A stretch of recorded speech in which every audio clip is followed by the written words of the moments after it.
Yo, fan to Yay! Yes, another. Last week's was so much fun. And we're happy that on Instagram at the Heel Marks, a lot of people are joining in. Last week, we, of course, kicked it off by doing our Bachelor and Bachelorette party drafts.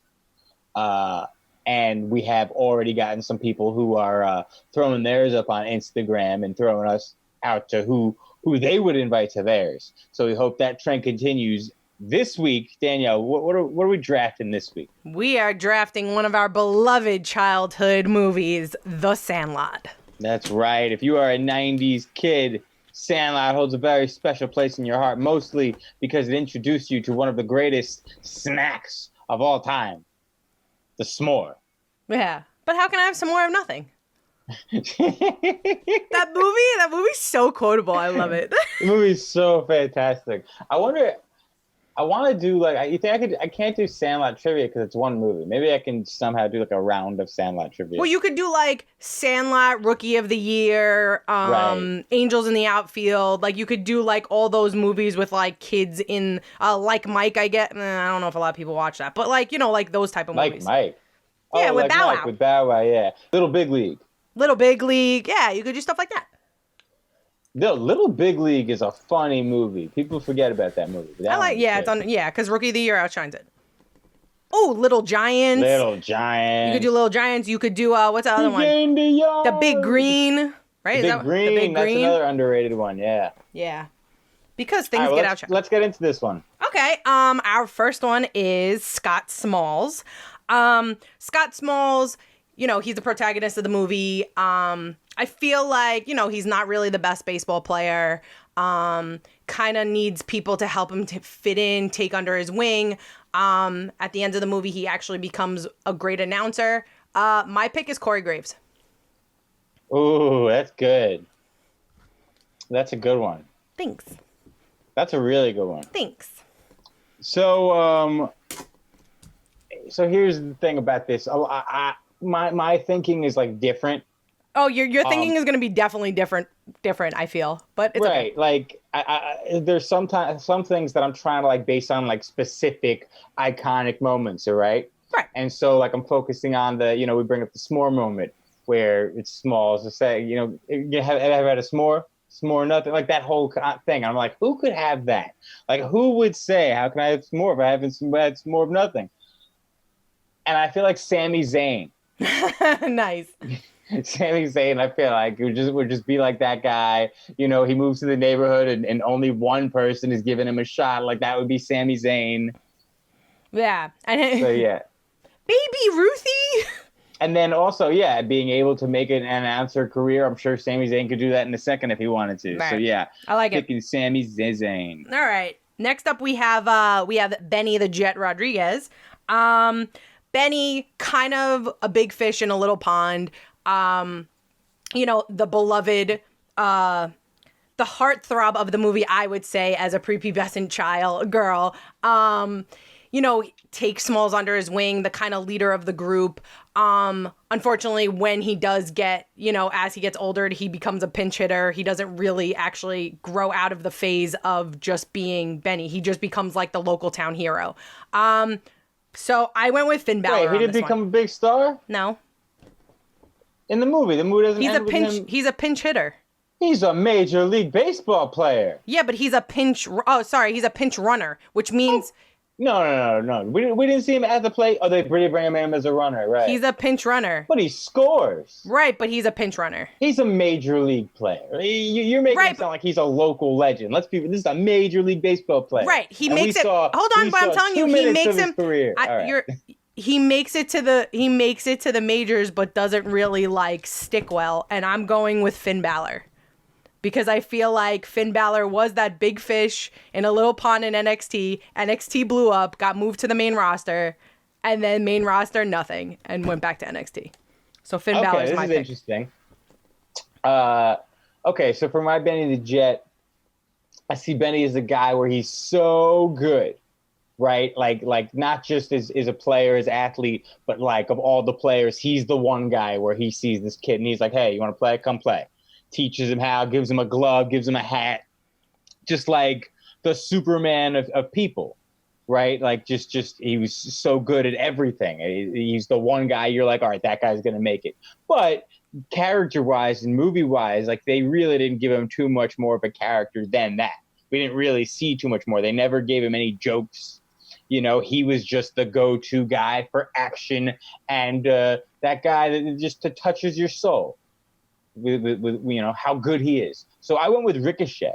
Oh, it's so funny you say that. I had Ricochet about 20 minutes before we started this, and then I rethought it and I picked Finn Balor because I was thinking Ricochet and Finn Balor in the sense, especially for the end scene when they're like he's running through everything and jumping over things and super athletic. I was thinking of Ricochet. Yeah. Right. Yeah. Yeah. No, I get that's a good pick too. And I gotta be honest, Danielle, because you're such a cinephile, I take this as a high compliment. Yeah. Yeah. Ricochet was on there. I'm like Michael Bolton. I'm a cinephile.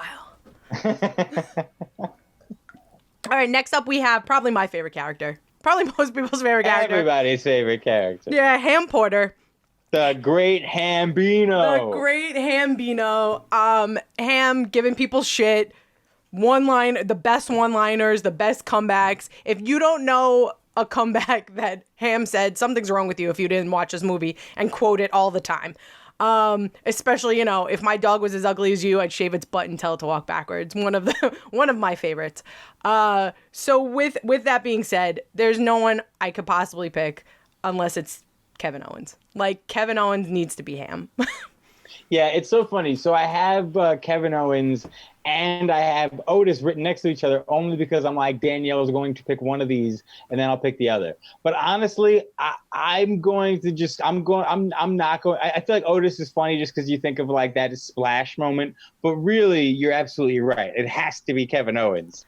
And I'm sticking with Kevin Owens in this one. Yeah. And I'm also sticking with Kevin Owens mainly because it makes the s'mores moment that much better if it's Kevin Owens and Sami Zayn. It's kind of like the say Happy Mother's Day to my mom. What about my mom? And he's like, your mom doesn't even have the internet. She has WhatsApp. Yeah. No, she doesn't. I promise you, she has WhatsApp. Say Happy Mother's Day. Happy Mother's Day, Sammy Mom. Right. So yeah, I agree with you, and I stick with you. No, Kevin it has to. It has to be him. Like Kevin Owens has great one-liners in wrestling. Ham, like that whole scene with the other baseball team where he's just giving them shit constantly while, you know. If the opposing team is coming at your squad and it's only one person that's in charge of the snaps, you want it to be Kevin Owens. Right. And you want it to be Ham. Like, yeah, exactly. Exactly. Next up, we have Squints, who calls everyone an L7 weenie. Squints is a little runt, but thinks he's hot shit, which I love about Squints. Squints has some of the good one-liners, too. I went with Spike Dudley on this one. Oh, my God. That's good. That's funny. Yeah, I went with Spike Dudley. That's funny. Yeah. I love the way you described him. That was so good. Yeah, but that's what he is. Like a little skinny nerd. But he doesn't give a shit. He thinks he's badass. He doesn't care. 100%. It's so funny because your description and everything, it kind of goes to who I'm picking also. All right. Except, as I told you, my strategy of these things are very different. So I'm going to, if I may, as not only give you my Squints, I'm giving you my Wendy. Because I'm kind of working backwards on this, right? Okay, Squints I'll give you mine after. With Wendy. Okay. Squints would jump into the water and pretend to drown for Wendy. So, and also let's look at Wendy, and let's not reduce her to just that. Wendy's a smoking hot lifeguard. Wendy. You know? Wendy. So who's Wendy? Wendy for me is Maurice. Okay. And who's Squints? Squints has got to be Miz. Amazing. So Squints is Miz. Yeah. What I really loved about Squints is, he's the one that you look at if you're looking at that crew and you're like, obviously that's the nerd of the group. And then he's sitting there calling Smalls an L7 weenie. He's got the biggest mouth of them all. He's taking chances to make out with the lifeguard. He's got balls to the wall. Yeah. I'm going Spike Dudley. My Wendy, however, Wendy, beautiful. This Wendy beautiful Peppercorn. Wendy Peppercorn, darling lover girl, like, you know, this goddess that they think is almost unreachable, but Squints doesn't care. And then she ends up with Squints at the end, and you're like, she really ended up with this guy? So with that, I gotta go Penelope Ford because Penelope Ford dating Joey Janela still boggles my mind. And like with that, I feel like Penelope Ford dating a Squints guy, like that works for me. Fair enough. And she looks like her. That kind of sells it too. Maurice also. Both of them are very Wendy Peppercorn. Yeah. So next up we have Yeah, the shitbag of the group, I like to call him. He's like, he starts so much shit. He kind of he's not the leader and can't be the leader. Even though he wants to be the leader. He wants to run it. He just starts shit. He's never positive about anything. He's always like the heel, but is always like almost riding on the coattails of others. I'm going Sammy Guevara. That's great. Sammy Guevara is a perfect Yeah, I thought he was a good So in Brady World, here's how we're looking at it. If he's saying yeah when he's a kid, right? What's he saying when he's an adult? Yas. Yes. So I went with Daniel Bryan. Okay. Is it just because he says yes? 100%. That's why I went with Daniel Bryan. Yeah. Okay. I mean, I feel like that was the main characteristic of the character in the movie. So yeah. All right. Yeah. He would say yes. I'll take it. I'll take it. Sure. Next up we have Kenny de Nunez. Kenny was what Benny could have been. He's, if Benny wasn't there, he would probably be the star of the team. Kenny was probably just as good, maybe a little bit. I don't want to say as good. So say Benny was at 120, he was about 119. But he kind of got outshined from Benny. He was the logical one, kind of buddies with Benny. I'm going with Scorpion Sky on this one, and I'll tell you why. I feel like when you I'm sorry, who are you going with? Scorpion Sky? I mean, that sounds like a perfect name. Like if I was creating a fighter in a video game. Isn't that his name, Scorpio Sky? Oh, I could have sworn. I'm glad we were recording this. I could have sworn you said Scorpion Sky. I might have. Scorpio Sky. I'm going Scorpio Sky because that's also my favorite Mortal Kombat character, Scorpion. Anyway, so I'm picking him because I feel like when you think of SCU, like you want to think of him, but Christopher Daniels and Kaz are so fucking crazy and all over the place that they kind of almost outshadow with how good he is. You know he's good, but they kind of take the tension away from him, and that's why I'm going with him. Okay. I see Kenny is like the, he's kind of like, he doesn't say too much, but he's the cool guy of the group, with him talking shit as the pitcher. We only see a little bit with him and Ham, but you kind of assume that that's the way they all are with each other. I look at him as the guy, as you said, like he's also just as good as Benny. He's not, almost, but not there. I go with R-Truth for Kenny. I feel like R-Truth make a good Kenny. Is this going to become a reoccurring thing that you pick R-Truth every draft? Are we gonna have to start? So. Are we gonna have to start making rules that you can't repeat? I don't think so. I don't think there's any connection between R-Truth. Right. So the next one was Bertram. Bertram was hard for me. I couldn't really think of anybody at the time. So then I went to Brady World, and I was like, what are scenes that stand out to me, and what are things that stand out with me with Bertram? A big one for Bertram was him going "cha" for a good time, and he gives I did this exact thought process. He gives everyone the chewing tobacco because that's what he loves. He loves all this stuff. And at the end, when they're talking what happened to each player, they get to him and they're like, Bertram got really into the 60s, and then was never heard from again. So I went with Aiden English. Aiden English is obsessed with whiskey, always talking about whiskey. He was with Rusev Day. Rusev Day was a tag team. Then out of nowhere, he started like fizzling out in the back and then kind of just went away. That's such a fantastic pick. Thank you. That's a good pick. So I obviously, as you visited Brady World for this, I live in Brady World. So that pretty much how you described your thought process was mine, where I'm thinking of the Chaw. I thought a little bit about the whole got really into the 60s and then kind of disappeared. I went with EC3. I just feel like I could see EC3 being the one to randomly just pull out some chewing tobacco and hype it up like it was the greatest thing in the world. Chaw! I could also picture EC3 being like, he looks like a dead fish. 100%, yeah. And I 100%. So I'm going with EC3 as a. I like it. I like it a lot. The last two I'm doing together. We have Timmy and Tommy.